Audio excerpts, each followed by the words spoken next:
It's been said that every quilt tells a story, and it's so true. But I also believe every quilter has a story to tell. I wanted to hear about the people behind these wonderful quilts and thought you'd enjoy hearing about their lives also. Welcome to A Quilter's Life.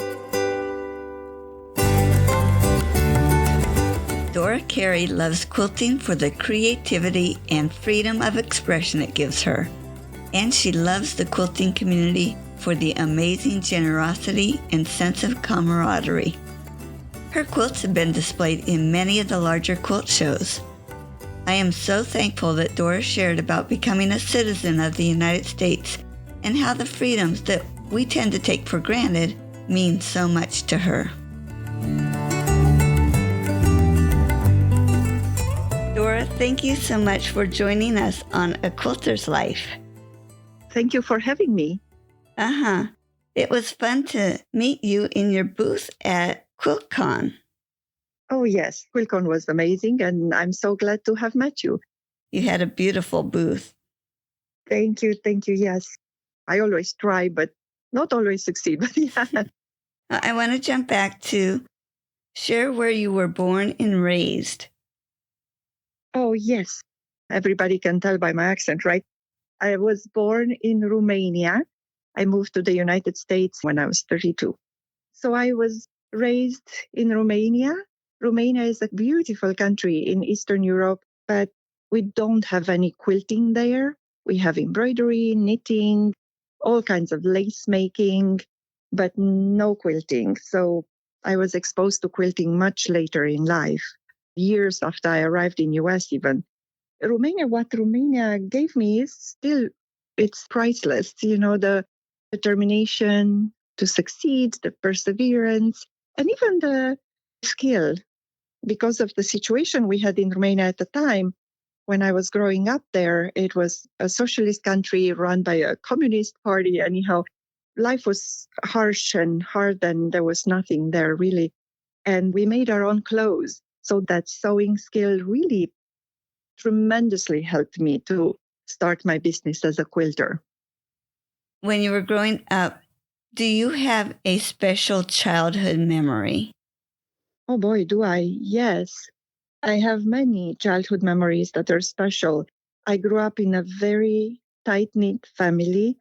We were all together every week with my parents, grandparents, the cousins, the uncles, the aunts. We all got together. We would kind of gather at my grandmother's house and had picnics on Sundays. Sundays are the only days off that people had in Romania at the time. And Sundays were always the days where we would gather at my grandmother's house and spend time together, good quality time together with the entire family. And there's so many beautiful memories. My grandmother teaching us how to weave on one of those Sundays, just, of course, she couldn't teach us in one day, but she tried, and her stories and our togetherness is such a treasured memory. We grew up not with a lot, because that was the situation in the country, but we grew up loved by everybody, just really treasured. So that's something that all kids should have, that you take with you, and it makes you rich no matter where you are. So one specific treasured memory, I cannot really just one, but many like that, of togetherness, of having the family around, which now here in the States, I don't so much. There are no uncles and aunts and grandparents. My father died when I was young, and my husband's father died young. So my daughter actually doesn't have a grandfather. So we adopted one of our neighbors as our stand-in grandfather. And he's doing a great job. So, just family. Family is important. That's my memory. Wonderful. And those stand-in grandparents are priceless. Oh, yes. Grandparents in general. I think every kid should be growing up with at least one. I was lucky. In Romania, I had 2 sets of grandmothers, 2 grandfathers. I had 2 great-grandparents sets. So they were all surrounding us. It was wonderful. Did you have employment other than quilt related? Yes. So I'm actually an engineer. So I worked as an engineer in Romania. And I'm also a graphic designer. So I have 10 years of university studies for 5 for engineering, 5 for graphic design. I worked as a graphic designer both in Romania and here. When I moved here in the States, my engineering degree had to be redone. It wasn't recognized here in the States. So I decided to drop it and just work as a graphic designer here. So I worked as an in house designer for 3 years. And then after that, I went freelance. So I had my own little graphic design company for 10 years. And then I started my quilting business after that. I'm thinking your engineering degree helped with your quilting too. Oh, yes, they helped tremendously. If you look at the other pattern designers out there, a large number of them have some engineering background. It's very interesting. There is so much math in quilting that is almost a requirement. I'm kidding when I say it's a requirement, but when I give my lecture, I joke about that. But it's a half joke because really the math background that I have, and it doesn't have to be the high math that you do in engineering, but any math, it's so helpful because quilting is filled with math. Geometry is one. Trigonometry sometimes helps for me to figure out angles and things, and just basic math. Quilting is filled with that. So I love that about quilting. Is math is one of my favorite subjects. And of course, there's the quilting, the improv, where you don't have to worry about any of that, right? But as a pattern designer, and I am a pattern designer, and that's how I started and how I'm going actually, in spite of having a shop. The pattern designing relies on math heavily in quilting. Mm-hmm. It does. Share where you live now and how did you get there? Well, I live in the same area I lived when I landed here. I live in Paso Robles, California. Paso Robles is in the heart of wine country in California, the new wine country. So it's a charming little town on the Central Coast, which means the area between LA and San Francisco, like right there in the middle, is an area in California that is so lovely because the towns are small, people know each other. There's a small town USA feel about our town. And now that it's discovered, there's a lot of tourism going on, which is kind of a double edged sword. But I live in Paso Robles. When I arrived in the States, my husband is American and he had already bought the house here like decades before. And he brought us to his house in Paso Robles, in a community actually north of Paso Robles. And we've been living here ever since. It's a small house, but charming. And I love where I live. So it's lovely. The town has 3 quilt shops. I mean, come on, it's great. And one is mine, but still.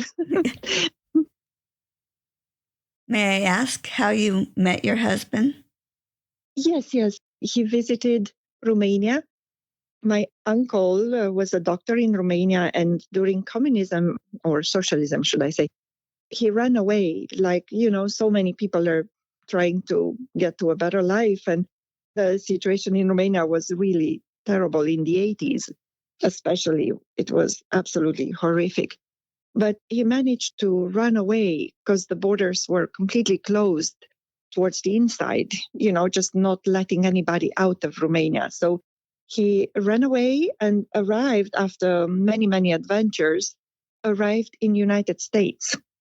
So United States accepted him as a citizen. And then he built a life here, brought eventually his daughter, his wife, to him in US and built a medical business. He was a doctor, general practitioner here. And he befriended this man who was in the military at the time. And then he later on became my husband. And when my husband got out of the military, he decided to see the world without, just being deployed. And my uncle said, well, I have relatives in Romania that can put you up if you want. And he ended up visiting us as a friend of my uncle. And I was just after a divorce and we hit it off. And well, not right away, I have to say. He kept on coming back for 2 years again and again. And I'm like, what is with this man that keeps on coming back to visit us? He came back 5 times. The fifth time, he came with his mother. And I was like, with his mother now?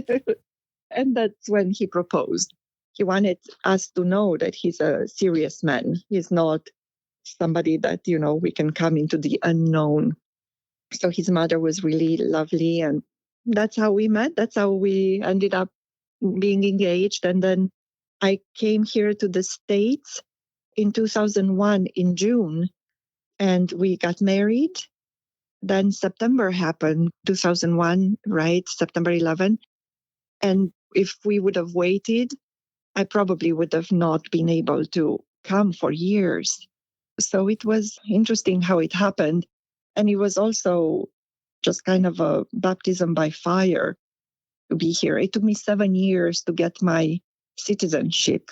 It was very strict and so many hoops to jump through, but we did them all.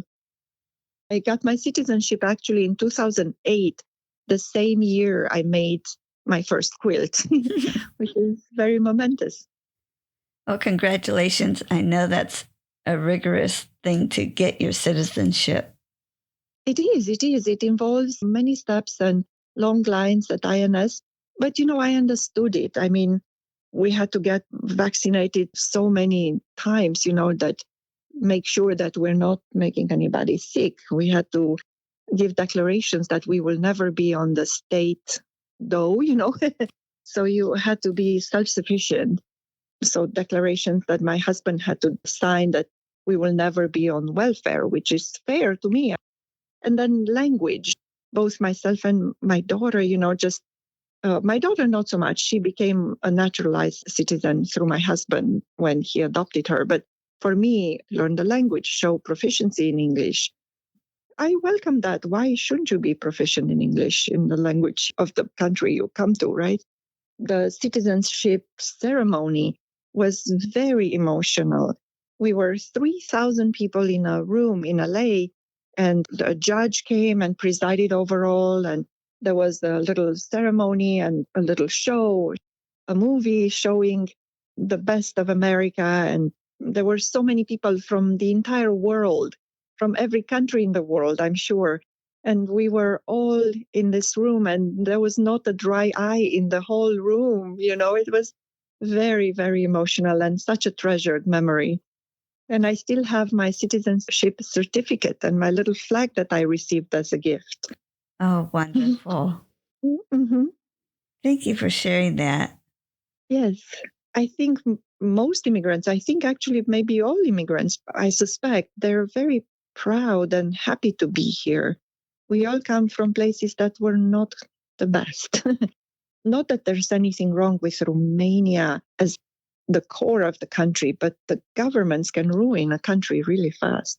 Mm-hmm. Dora, is there anything else about your family you wanted to share? Just the fact that I love them and I thank them for their love, and just am forever thankful to my parents, or my mom for teaching me how to sew and embroider and knit and crochet. I know it all and I love to do it all. And I feel so self-sufficient in that way. I take a piece of cotton material and I can do something that is useful and wearable, or a length of yarn and I can make something out of it. So those are just skills that maybe are coming back now, but for a while they were lost. So now I'm happy to see resurgence of that. And to my dad, I lost so young. I'm so thankful for my love of books and learning and inquisitiveness and youth at heart forever. That's all I want to say. And I think we all grow up in not perfect families, but learning to love them the way they are, it's a sign of maturity. And I hope I got there. I did. If you had the opportunity to talk to your great, great, great grandchildren, How would you describe yourself to them? Well, it's hard to predict how the future will be and what those great, great, great grandchildren will be like. I mean, look at our generations. From my generation to this generation, I mean, there's so much difference, right? The values, just our experiences were. But how I would describe myself, I guess in any culture or generation or whatever time period they would be, I would describe myself as wild at heart, freewheeling, just loving. I think love is the most important thing. Kind, maybe impulsive, very blunt, direct, but kind. Mm-hmm. That's it. And maybe sometimes temperamental, but not everybody's perfect, although, we try. So, lover of humor. So I would have loved to be there with them, but there you go. So only good things, only good things. The great, great, great grandchildren don't need to know the bad things. Also, if you could talk to them, what would you want to say to them? Well, I forgot to add to the last question, creativeness. My advice would be stay true to yourself. That is so important. I would rather lose something or not succeed if I have to be not myself in order to succeed. You see what I mean? So I think being authentic to who you are is one of the most important things in life. Stay true. Rather lose being yourself than win being somebody else. That's what I would say to them. It's so important. In the long run, staying true to yourself is the most important thing. So that would be my main advice. And I hope they have that strength, even if they have to stand alone on what they believe in rather than not. That doesn't mean that they not have to listen or keep an open mind and maybe change their mind, but have the courage to go at it alone if you have to, just being true to yourself and to your values. Mm-hmm. Besides quilting, have you done other crafts and do you continue to do them? Yes, I've done other crafts. I'll explain. Not many of them as a business. You see, so quilting now became my livelihood. So I make a living out of quilting. And there's a shift when that happens, when you have a hobby that you're so happy about. Like for me, when I discovered quilting in 2006, I was mesmerized. I couldn't stop thinking about it. And it took me 2 years to make my first quilt because life is so busy and I had a small child and I was busy. When your hobby becomes a business, there's a shift in the way you see that hobby. And it still brings a lot of joy. But a business, there's so many other layers that need to be considered. There is still joy there, but it's a joy that is mixed with a lot of work and a lot of less joyful work. So I always knitted and sewed, and crochet is kind of a new hobby. I knew how to, but I didn't do it a lot and I was not very good at it. But once quilting became a business, they say find a new hobby. And my new hobby was crochet for a while. And I actually have a quilt pattern inspired by my crochet hobby. So I still do. I still knit almost daily. And one of my biggest hobbies is reading. And I do definitely read every day. But in the craft area, I'm very just crafty and I jump on new crafts all the time, but they don't last. For a while, I was making cookies, like decorating cookies. That didn't last as long as any of the rest, but decorating cookies can really take a toll on my little, just belly. But knitting and crocheting and sewing, that doesn't. That's really quite slimming. But no, I love to do everything with my hands, and all these crafts are really useful for my small hand movements, which is some researchers say that it can even ward off dementia. Well, I don't know. We'll see. But what I wanted to tell you that I did make a living out of sewing at one time in my years in Romania, where my family had a little toy making business. And having an enterprise was against the law, but we did it kind of like to answer a need.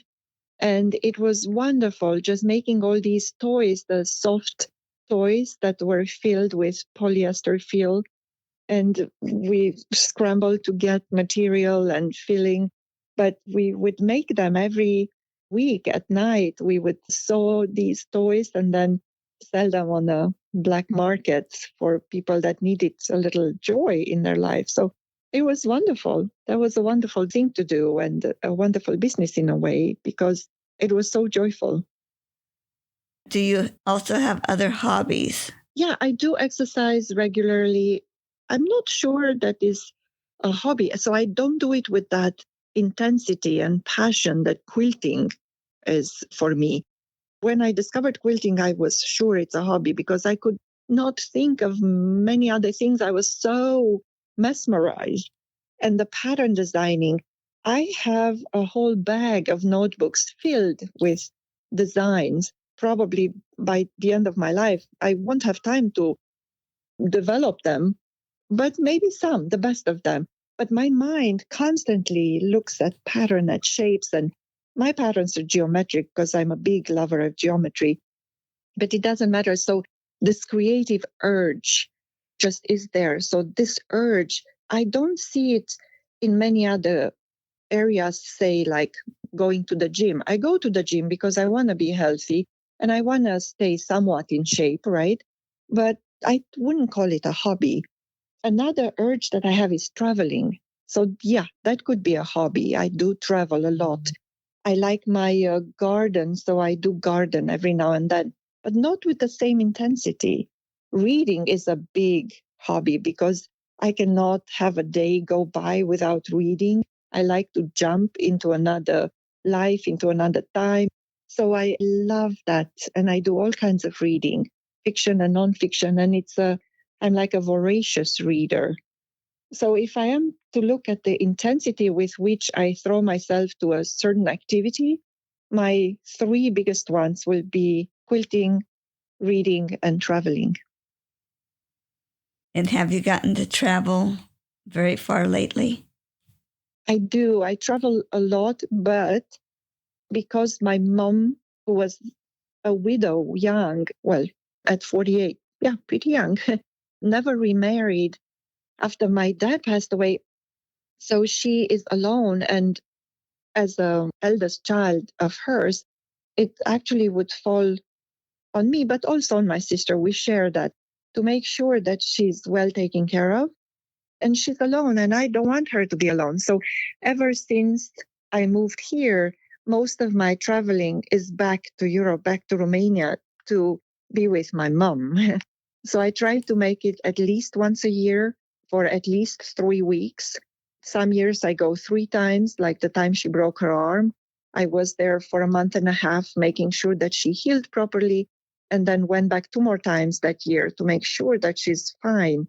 And we have extensive family, but the drawback of being part of a tight knit family, extensive family, is that at some point people start to disappear, to pass away.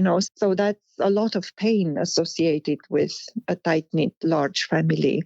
There's a lot of pain when they start growing older and they are not in your life anymore. So that happened to our older generation. My mom is the last one from the older generation in Romania. So for sure, I travel a lot to go see my mom. But once I'm in Europe, sometimes we go to Paris, just to Vienna. We kind of do these runs because Europe is so small. Here in the States, I was in Raleigh, North Carolina for QuiltCon, and I drove there and drove back, right? And I realized how huge this country is because in the time I went to Raleigh, I would have crossed the whole of Europe, right? So it's a very interesting thing. I don't think many people realize how huge the United States is. I mean, it's one thing looking it on a map, and it's another thing just traveling through it. Yeah, when I travel extensively, but mostly to Romania and then for short trips throughout Europe, but not any place else. I have not been to Asia. I've been to Costa Rica once to visit a friend, but other than that, it's mostly Europe.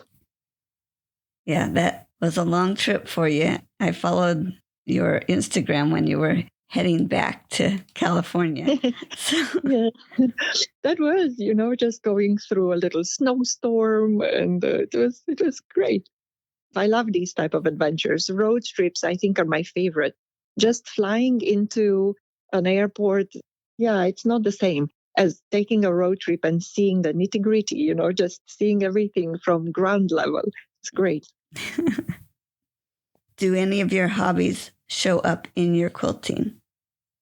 I think, in a way, yes, because I am inspired by the shapes I see, maybe in my traveling. Sometimes I always put on the back of my quilt patterns the story of the quilt. How did I get to that particular quilt, to that combination of shapes? Because for me, quilting, as I said, my patterns are geometric. So I'm very drawn to that. Although I'm ambidextrous and I do use both sides of my brain, but I'm drawn to geometry and there has to be a certain logic to the shapes. But I'm inspired by shapes many times that I see on different things. Like I have one quilt pattern that's not developed, but it was a design on a floor tile in a bathroom in Germany. And it was so beautiful to me. I was like, wow, that combination of shapes that was on that floor tile. Maybe I'll develop it. But when you develop something from another hobby, it needs to be translated into the quilting language. And I always look for the easiest way to piece that particular composition into quilting and just always what's the easiest way to do it. So, yeah, there are a few other, like my traveling is one of the hobbies that made it into a quilt design, but it's not yet a pattern. So, to leave it at that, I do have right now the reading has inspired a pattern that is nearly done. It's called Love Letters, and it's going to be launched probably in a couple of weeks. So that's from reading a book that was called Love Letters, and I loved it. It's a nonfiction.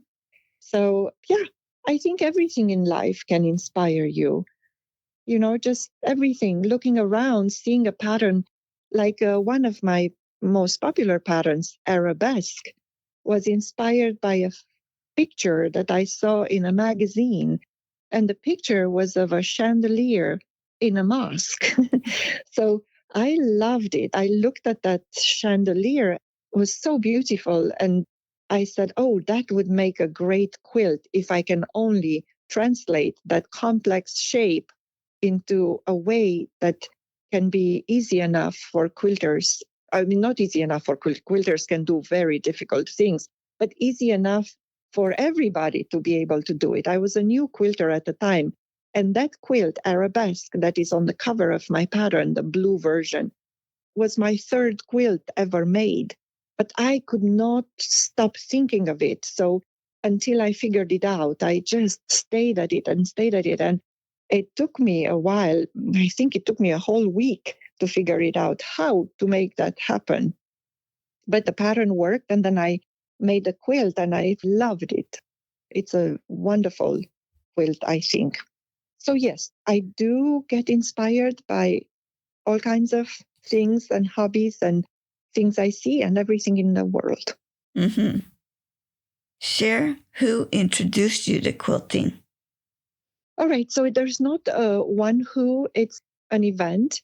I was invited to attend a meeting of the AAUW, which is the American Association of University Women, or the Association of American University Women, one of those. So AAUW was having 5 quilters show their art at this meeting. And I was new in a country. I had been in a country 5 years by that time. And it was hard for me to make friends or at the beginning. So I learned that in order to really be part of this country, I need to learn the language better.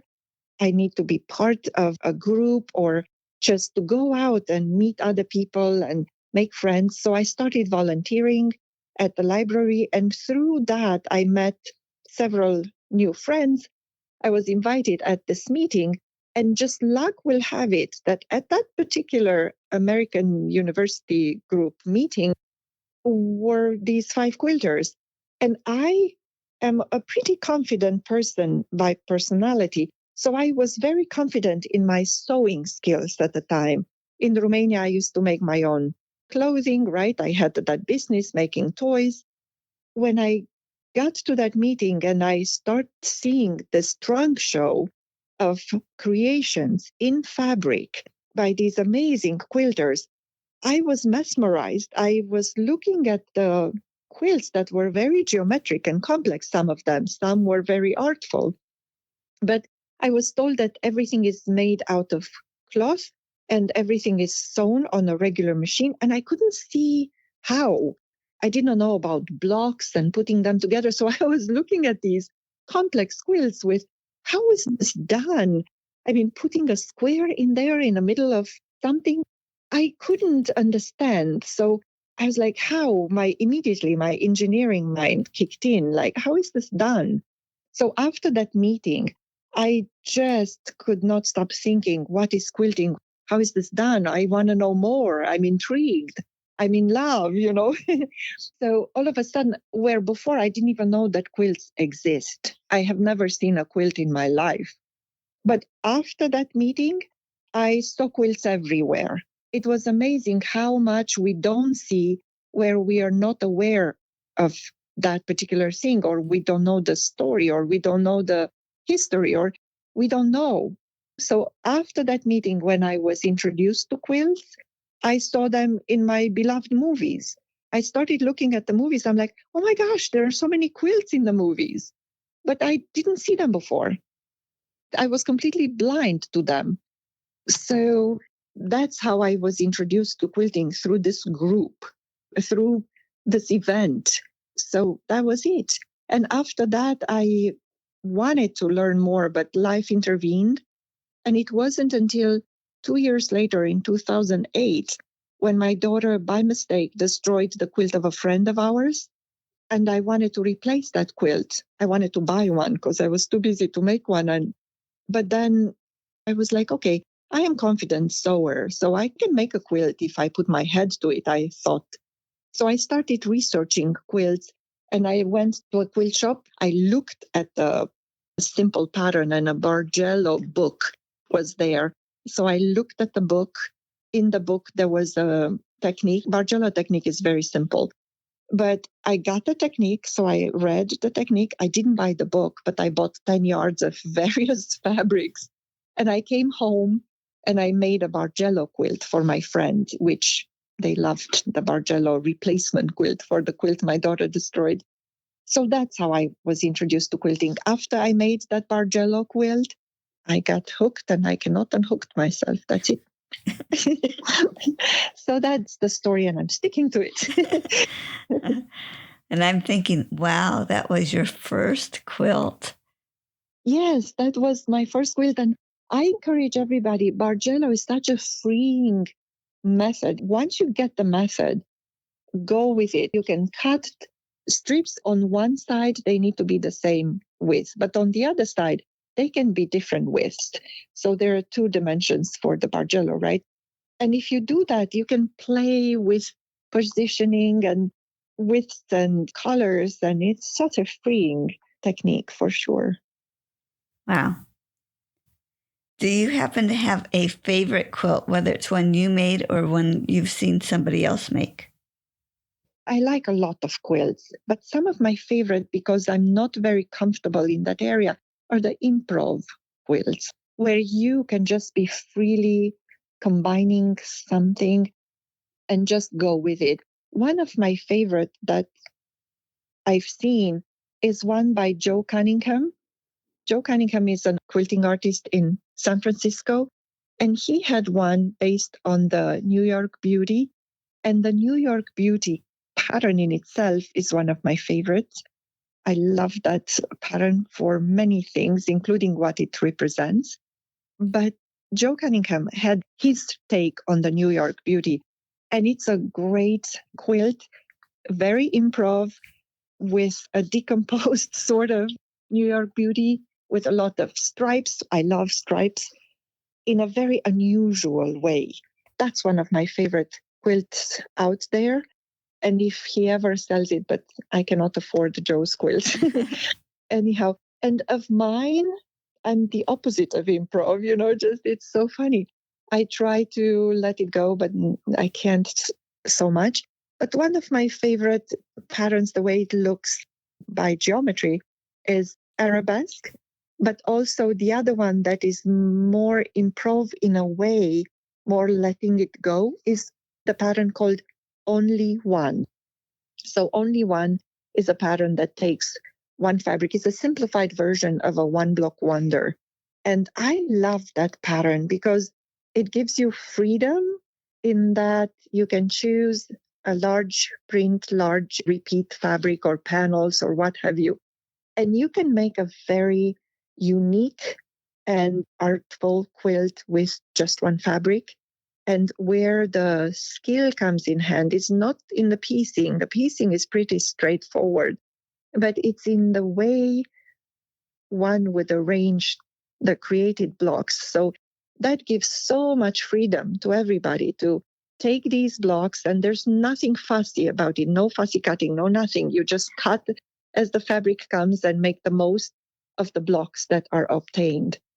So Only One, I think it's my number one, my favorite pattern. It passed arabesque at this point. And then my third favorite one is Patch 9, which is a 9-patch inspiration. It's simple, but simple doesn't mean simplistic. Simple can be very complex and very sophisticated. So I love that one. So those are my three. You asked for one, but there you go. I give you three because they can change. They sure do. How about a tool that you just love? I have a few. I'm not a gadget person, so I hope nobody expects to say a very fantastic tool. I'm a very simple, I like to simplify my life if I can. I only have two rulers, a big one and a smaller one. I have one rotary cutter and a mat. But my favorite tool is an African porcupine quill, which I use as a stiletto. And I use it to hold my fabric in place, to hold the two seams together in place. So I rarely pin anymore because of this tool. So it's a stiletto, but it's made out of a quill from a African porcupine, which makes the quill thicker and sturdier. And it's amazing. I used to use a metal stiletto. However, one time I ran by mistake with my machine over the metal stiletto, and that threw off the timing on the machine. And that was a $400 repair. I learned my lesson. So now I have those African porcupine quills, and I have them for sale in my shop, actually, because I love them so much that I don't sew without one in my hands, really. It's just a great tool. Well, I had not heard of those before. I know they're not very known.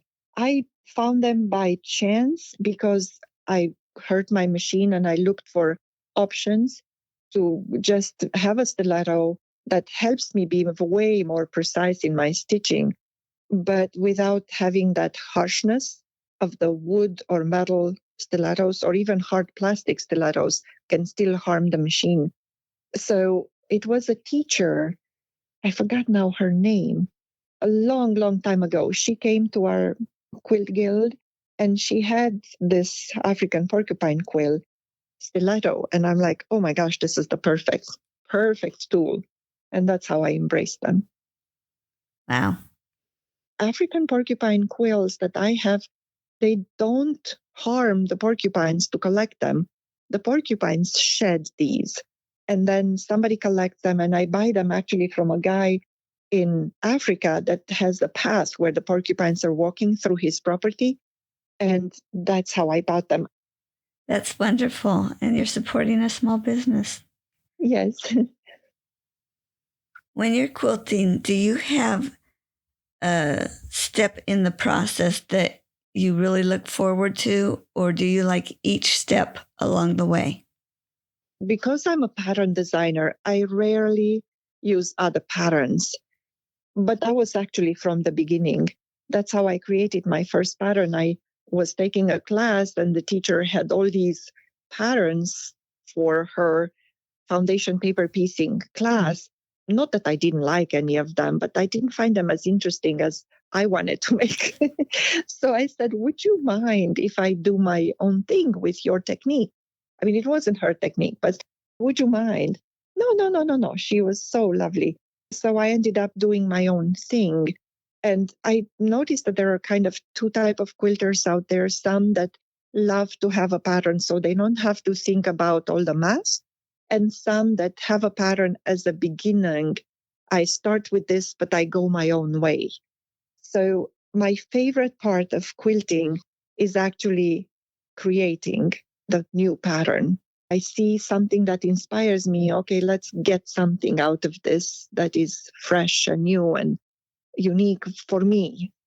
So that's my favorite. After I decided on a pattern, I will, of course, have to choose fabric. That's one of my favorite. Selecting the colors, the designs on the fabric, it's so vital to the success of a piece, right? Then once you are into the making of the quilt, it's quilting. Piecing is not my favorite thing. If I could have somebody else piece my quilts, that would be great. But I don't mind doing it. It's not that. It's just I want it to be over. I'm just like such an impatient. That's one of my biggest defects. So I'm an impatient person. So as I'm starting to sew, I want to be at the end so I can put it together. And it's just so funny. But once I'm at the machine, I have to say, it's very meditative. It's very tranquil, just sometimes when I sew at home, because many times I'm sewing in the shop, but when I'm at home, I sometimes put one of those Hallmark movies that the plot from the beginning, right? But I put them on, and it's just kind of to give me company. But sometimes it's not even necessary. Just the hum of the machine is great. Mm-hmm. So yeah, when I'm piecing, I try to be as precise as possible. So I'm not a piecer that will do shoddy work. Not that there is such a thing, but you know what I mean? I'm just very deliberate. So I want to make sure that my seam allowance is good and uniform, and I piece really well. I like to sew, but I'm more passionate about garment sewing and the challenges of it and finishing it to a T. And when it comes to quilting, I do the same thing. I try to be precise so the piecing comes easy and falls together the right way. So that's why maybe piecing is more of a meditation thing when I don't always have time for it, and I tend to not like it when I'm rushing it. Yeah. And on the other hand, with a free motion quilting, I free motion quilt on my little machine. It's a Handy Quilter Sweet 16, great machine. So I sit down at it and I'm going at it like I'm speeding away. I quilt very fast.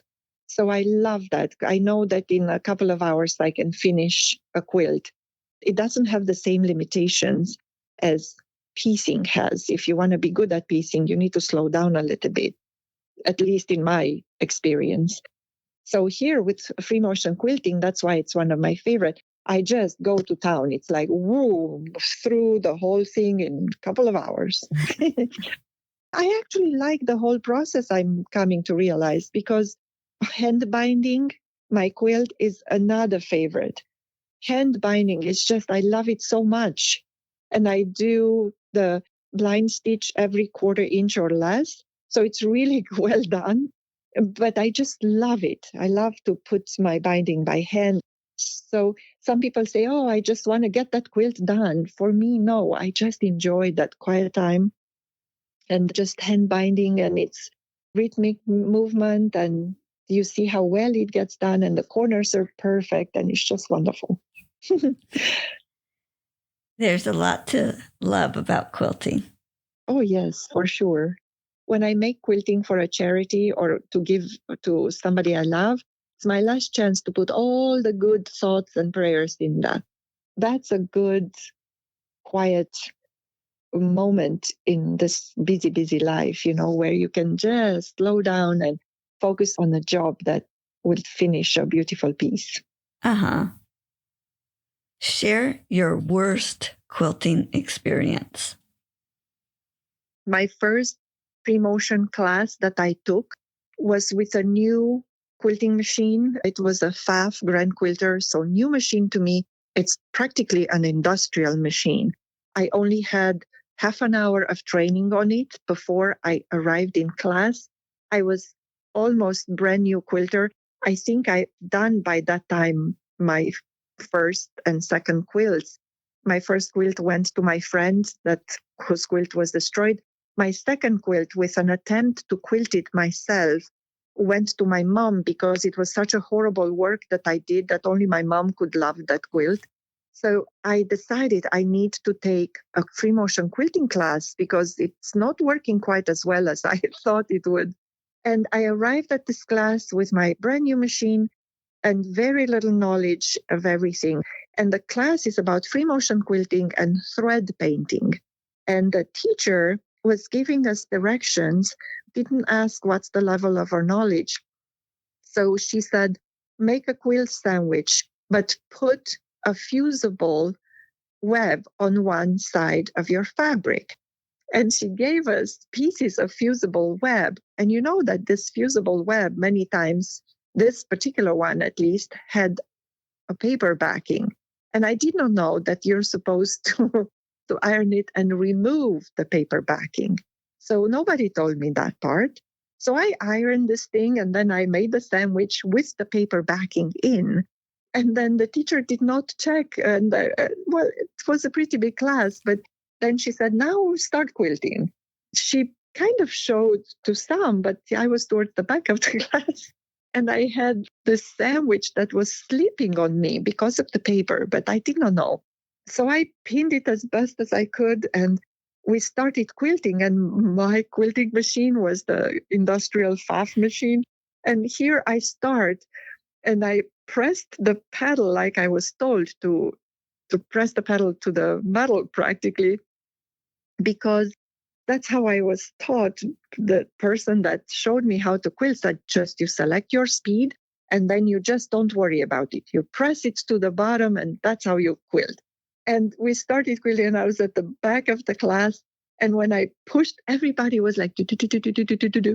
And I pushed the pedal and it was like, just like a big old noise that people got startled and everybody turned to me. And I stopped startled myself. I tried to control that machine, but it wasn't working. The fact that the paper was in my sandwich was not working. I was a disaster. So the teacher at one point came to me and I was frustrated and I wasn't sure why it's not working. And it was a horrible experience. But the teacher came and touched me on the shoulder and she said, dear, don't worry. Not everybody can be a quilter. Not everybody can do this. Just some people cannot do it. Oh, that stayed with me for a long time. I had tears in my eyes. So I said, okay. I didn't say much, but somebody took pity on me in the class and they realized I have the paper in there. Like, Dora, you're not supposed to be here. So I made another quilt sandwich and I tried again, but this time I realized that my machine was also skipping stitches. So I put a regular piecing foot in my machine and I just did a design with straight stitches, random, going at right angles, but changing directions randomly. It created a beautiful, beautiful design, which I used numerous times in my quilts. And the teacher came by. She did not help the way I help my students in my class. I make sure that each student is successful. This teacher did not help each student. She let me be. She just did not make sure I'm successful. But she came later and said, "Oh, that's a beautiful texture. That's a beautiful design. May I take a picture?" And that was the end of it. That whole experience was really not a good experience. Dora, why do you make quilts? If you could do anything else with your time, what draws you to keep making quilts? I make quilts for many reasons. Foremost, because it feeds my need to create. I need to create. It's not something that I cannot not do. So I have to create something. And I like it that quilts are utilitarian. Other artists would not care, maybe, but I do. I love the fact that you can take art, you put all your creative juices into making a quilt, and it's something beautiful, something that is worth showing in a gallery or putting it on the wall. But then you can take it and wrap yourself in it and be warm. They provide warmth and they provide love. So the first 100 quilts that I made, because at the beginning I made quilts, I could not stop making quilts, and I donated to different organizations or gifted to people. And so just spreading that kindness, love, care, that message in the world is another thing I love about quilts. Quilts will outlive us. I collect vintage and antique quilts if I find quilts that I can afford and I love. And there are quilts that are more than 100 years old. They definitely outlived the maker. And I love them. I treasure them. I cover myself with them. My quilts in my house are used. I love to have one on the sofa, 5 on the bed. I sleep under 5 quilts. So all these are reasons to love quilts and love making quilts that strive to create and that strive to make this world a little bit better. One quilt at a time, right? Just gifting this love. Yeah, I just love how our quilts can be used. Yes, me too. I think the utility of quilts is definitely one of the pluses and one of the things that attracted me to this art form, maybe the most, because I can be creative in many, many, many different ways. But the utilitarian side is somewhat unique in the art world. And quilts are art, just things that we do unique and also from the heart. When you create something, intention matters. So if the intention is to create something artful, it will become art, I think. But being able to take the quilt off the wall and wrap yourself in it and be also warm, it's amazing. Mm-hmm. Who do you usually make your quilts for? Now that I have a business, I always make quilt samples for my pattern covers. So I don't have patterns that are digitally created and then never make that quilt. So for each of my patterns, I have at least one quilt made by myself to make sure that all the kinks are taken out. Just I don't want to have any mistakes in that quilt, make sure that it works smoothly. So now most of my quilts are made for the samples for the cover of my patterns and also samples for my shop. So in the shop, I have sometimes kits that I put together and I make a sample for that. But I used to make quilts and I gave them all to charity or friends. Every year, I try to make at least one quilt for charity, but they are not run of the mill quilts, are usually pretty involved. So I want to make sure that the charity can get a good value out of that quilt. So I have a few charities that I support, but I make quilts for my local quilt guild. Those are simpler. There's the horse rescue sanctuary in my town that I always make a quilt for them. And then for friends and family, if there's a friend in need, somebody that maybe is going through, just fighting for their lives, or somebody that has a special birthday or a baby coming, I always make a quilt for them as well. So I would say between 1 and 3 a year at least I make for charity, but the vast majority will be for the business. But once a year in July, I have a sale where all the extra quilts, the samples, will go on sale for everybody to enjoy. Oh, nice. That way people that aren't into quilting can enjoy them too. Yes. What are you working on right now? Right now, I'm working on 3 new patterns. So I'm wrapping up with the love letters pattern, which should be launched soon. But in the same time, I have another one called Positive Vibes, because there was so much negativity at one point that I needed some positive vibes. So there's a pattern inspired by my strive to find some positivity. And I think it's a lovely pattern. It's so sweet. And then I have yet another pattern called the Central Coast Mural. Well, that's not really the name. I'm still thinking of a name for that one. Actually, there are 4 patterns I'm working on in the same time. So the Central Coast Mural is based on the mural that my daughter painted by my old shop. It's a lovely mural. And when I moved locations, the mural was left behind, right? You cannot move a wall. And I felt so nostalgic about it. So I turned it into a quilt. It's a small 18-inch square, about little wall hanging that captures the essence of the Central Coast of California where I live. And the last one is another radiant star pattern that I'm still going through all the sizes. It takes time to make a quilt for each of the sizes in a pattern like this, but I have to do it. I cannot launch a pattern without checking all the sizes. So there you have. So that's what I'm working now, 4 patterns at the same time, which means that instead of focusing on one at a time, they will all be launched at the same time, but just 2 months from now, instead of launching one at a time, staggering. It's the way I work. What can I say?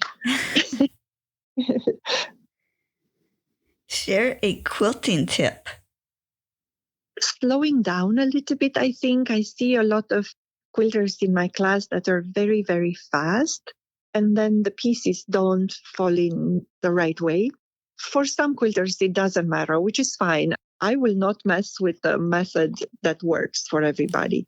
Everybody has a certain level of tolerance of mistakes or not, and I do too. There's no perfection, actually. It's only the best we can be, right? So, but one favorite tip, it involves, when it comes to, say, like I have some bag patterns. A tip I have for bag pattern makers is that if you have a template to use, make it out of batting. If you make it out of batting, then you can use the template again and again, and it will not need to be pinned on your fabric. You'll just set it there and it will not move. And then you can cut around your template. I have a new pattern for a bag called the bee bag, for the beach bag. That one has curvy templates, and it's such a great help to cut that curvy template out of batting and then use that batting template to place your template and cut it out of regular fabric. So that's a great tip for you. And based on this tip, I have another tip for free motion quilting on a little machine. When you make your quilt sandwich, don't baste if you're using batting that is made at least of 80% cotton. We do not need to baste our quilts. It's not necessary. Just using cotton batting will make sure that the top and the back of your quilt are adhering to the cotton batting in the middle. And then you can just loosely roll your quilt to one side and do a stay stitch on the side you start quilting from, and quilt in loose diagonal fashion, and it's going to work really well. That's actually my biggest tip. And I have on my website the no based quilting method. It's just the written version. But I'm working on a YouTube video for this. basting pretty much killed my back one time. I only basted my first quilt that I've ever quilted because after that I realized it's not necessary to baste at all. So no baste method is my gift to the quilting world. Each time I present in front of a guild, I share my no baste method. There are three conditions for this to work. It's to have a hard surface to make your quilt sandwich, making sure that you have no wrinkles in your layers, then to have quilting batting that is made out of 100% or at least 80% cotton, because cotton clings to cotton. And that's proof to that is the fact that we have our design walls made out of cotton batting many times. And then the third condition for the no-baste method to work is that you have to be fearless. You have to not have a fear of messing up. By not basting and quilting from one end to the other, you are actually able to work any misalignment or any wrinkles out towards the other side. More details about this, as I said, can be found in the actual method available on my website.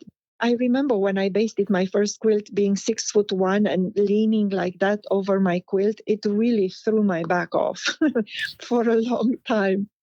And I thought it must be an easier way to do this. And also trying to quilt, as I quilt very fast, trying to quilt and just dodge all those pins or having to stop and take the pins out every so often is just so annoying and completely not necessary. That's so interesting. Mm-hmm. Can you describe how you went from having quilting just as your hobby and it became a business? Yes, I was a freelance graphic designer. When you're freelancing, you're actually working for other people on contract. And I was supposed to think about my work, but I was just thinking about quilting. So instead of thinking about my clients' designs, I was just designing quilting patterns. It got to the point where I was not able to focus properly on the work I needed to do. And I was focusing only on the work I wanted to do, which was quilting. So an idea came into my mind.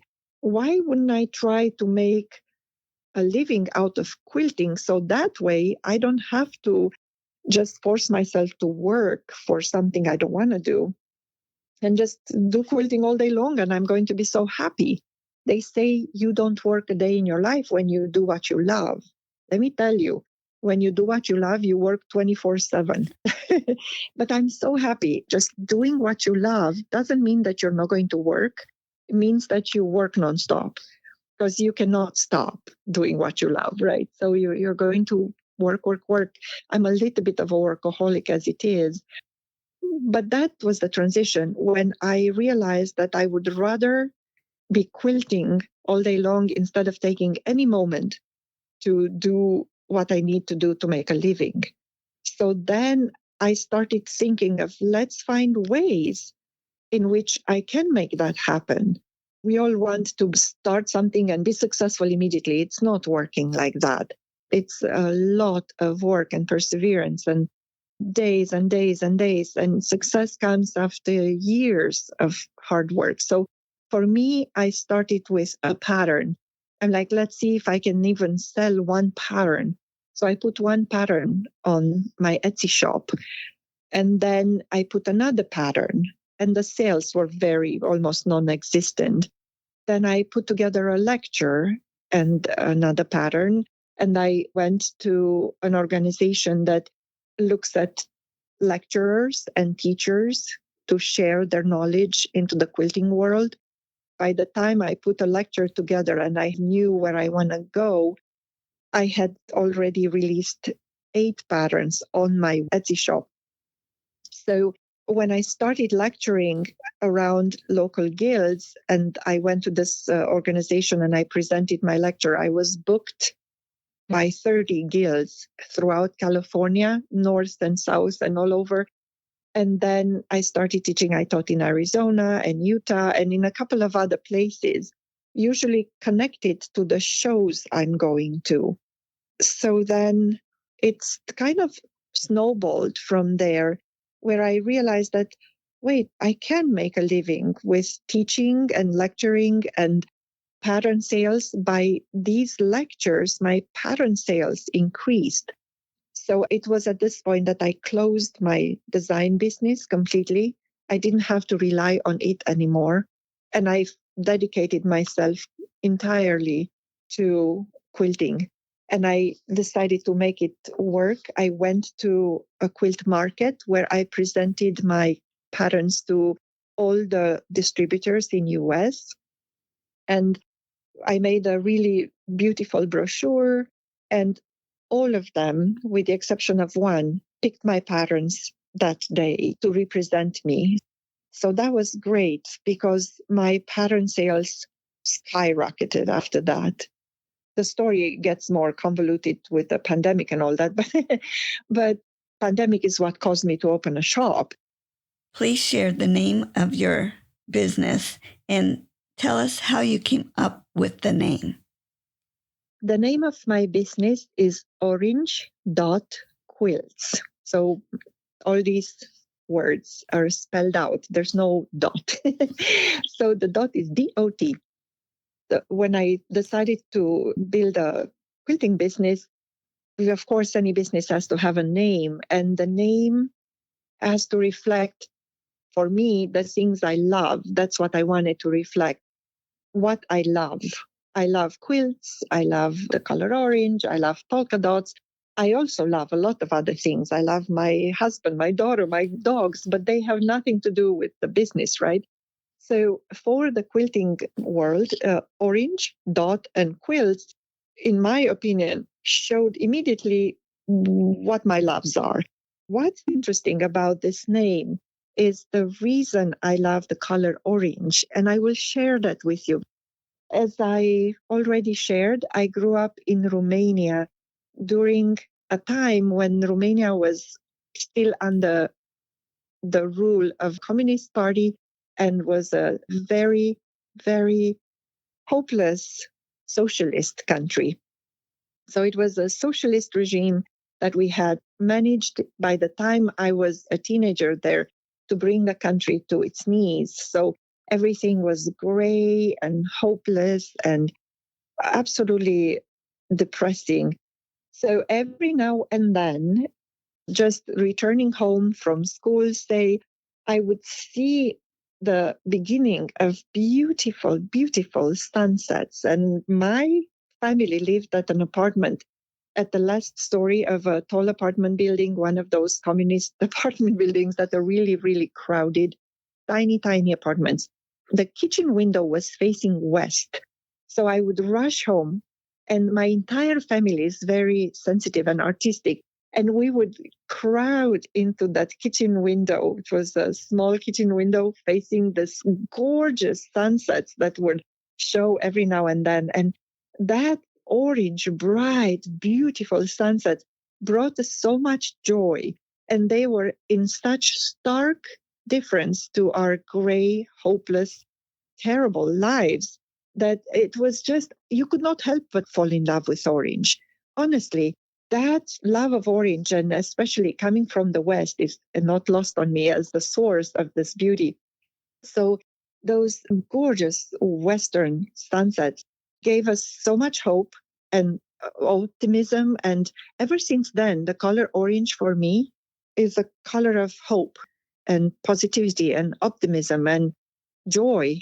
So, of course, I had to include it in my name, Orange Dot. And the dot is almost like that sun. And in the last pattern, the Central Coast mural, the sun is actually the center of that Central Coast mural little wall hanging. But yeah, that's the story of the orange dot. Orange dot quilts. It actually kind of has a sound to it and rolls off the tongue pretty nice. Uh-huh. You had started your patterns on Etsy, and you said the pandemic had you open your quilt shop. I'm usually hearing that's where people close their quilt shop, but you actually opened a physical shop during the pandemic? For me, the pandemic caught me in Los Angeles. I was there to teach, and we had a lockdown in California. So I was caught in LA during the lockdown, and I needed to come home. The class was canceled. So I had time a little bit to think, and a doctor in LA had a sister that was a quilter, and he was looking forward to my lecture. So when the lecture and the class were canceled, he contacted me while I was still in LA waiting for the lockdown to be lifted somehow. He said, the pandemic is here, but we have a shortage of masks. And you are a quilter and an engineer. So I'm thinking, could you come up with a mask that uses the 3 layers that quilters use, that 3-layered sandwich? Because I think that will be very successful. He said that he was the head of some children's hospital in LA, and we have a shortage coming, and it's going to be terrible. So if you can come up with a pattern that uses the 3 layers, I think that will be very good for quilters to make. So I was like, oh my gosh. So I used the 3 days that I was stuck in LA to design this mask pattern. And then finally, when I could drive home, and by the way, that drive home in LA during the lockdown was the eeriest experience of my life. Because if you've ever been in LA, it's never a slow time. LA is super crowded, there are always traffic jams. And I drove home and I was the only one on the road through the whole of LA. It looked like a deserted city. It was absolutely eerie. But anyhow, I drove home and I didn't sleep for the next 2 days until I got this mask out. The pattern I sent to this doctor, he came back to, yeah, okay, go for it. It's perfect. It's great. So that's how I launched my simple mask pattern, which is free to this day. I didn't want to profit from the pandemic at all. But I put the mask pattern out, and it was a mask pattern that does not touch your mouth or your nose. It just the bridge of your nose and all around. It's a very good mask pattern. I put it out there and it became viral. It took me more than a month to figure out that I need to have a YouTube video for this mask pattern. But I finally did also a YouTube video. That YouTube video made the mask pattern go viral. So then I got a lot of support. I didn't want to make money, so I offered it for free. But people learned about me much more than all my years of teaching. All of a sudden, people knew about me being a designer through this mask pattern. And I didn't want to make money, but they were so thankful that I shared this mask pattern free that people came back on my Etsy and bought my patterns as a show of support. I thought I'm not going to be able to stay afloat during the pandemic as a teacher because all the classes were canceled, all the meetings were canceled. But I learned to do Zoom, and then the support from the international community with my patterns because of the simple mask pattern was amazing. It allowed me to stay afloat. However, in spite of all this, I still had a warehouse filled with fabric for future shows. I used to go to a show a month before the pandemic, and I did not know what am I going to do with all this fabric for kids for my shows when I don't have where to sell it. So that's how I found a little place in downtown Paso Robles that was for rent. And during the pandemic, all these places came out for rent because people were closing shops left and right. And I had the madness of thinking that maybe better times are coming. So I rented that little space, put all my fabric in that space, and opened the space as a shop as soon as we were allowed to open. And that's how it started. And the truth of the matter is that I was looking more like for a studio space. So I don't have to work from my warehouse, which my warehouse is kind of a large storage unit. So it doesn't have air conditioning, and it was terrible to work there, really. But I was rarely there. But once I started to work with the masks and shipping patterns, I was there more often instead of just being there to pack my van to go to a show. So anyhow, it was a necessity to get a space where I can work in better conditions. And then the landlord told me, why don't you make it a shop instead of a studio? So you can have people coming in as you're working, you can also sell some of your fabric. So it, just one step in front of the other. And it got me to now I have a bigger space. I have a classroom in the back in my shop. So it's all kind of falling into place the right way. Sometimes in life we think things are bad, but they turn out to be okay. I think we have to just keep on advancing. And when we try to get somewhere faster than we should, you cannot run before you learn how to walk. So start slow, just put a step in front of the other, and we'll get there. What is interesting to me is when people that would come to me and say, how do you explain your overnight success? And my answer is there's nothing overnight about it. Nothing. Everything was just a lot of work for years. Now it looks like I'm successful, yes, but it was a continuous hard work to get here. And it looks like, oh, we just found out about you, but I've been working at this with love and a lot of joy and pleasure. But since 2013, so it's like that. Or 2008 when I made my first quilt. Yep, like you said, it's one step after the other. I saw on your website the huge spool of orange thread that's holding up your sign at your shop. And Yes. that is so cute. How did you come up with that? Oh, I needed to put a sign up and how to do it. I was drawing ideas.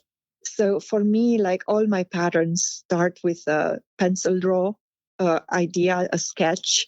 So I was sketching, just like a brainstorming.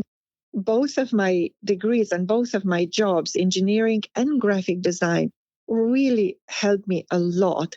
So in the world of graphic design, there's such a thing as brainstorming, where I run through ideas, all the ideas. I throw them on a piece of paper and then select the best idea. So there's two things, first is just the width or the breadth of the idea pool, and then having the capacity of selecting the best of the pool.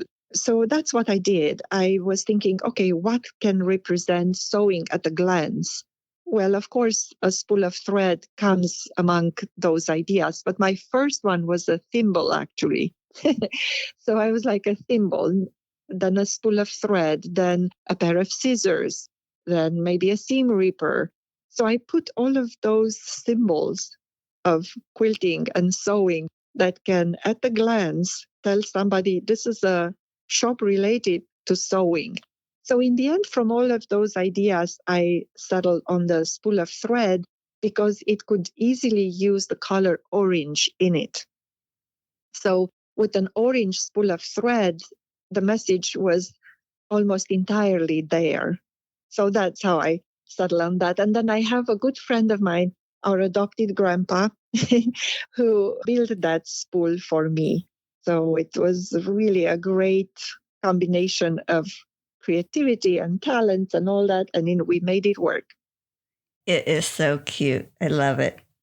And actually, if you look closely at it, the wall mount is a thimble. I will have to go back and look at that closer. Yeah. You also have a unique title for your retreats. Yes, unwind and quilt.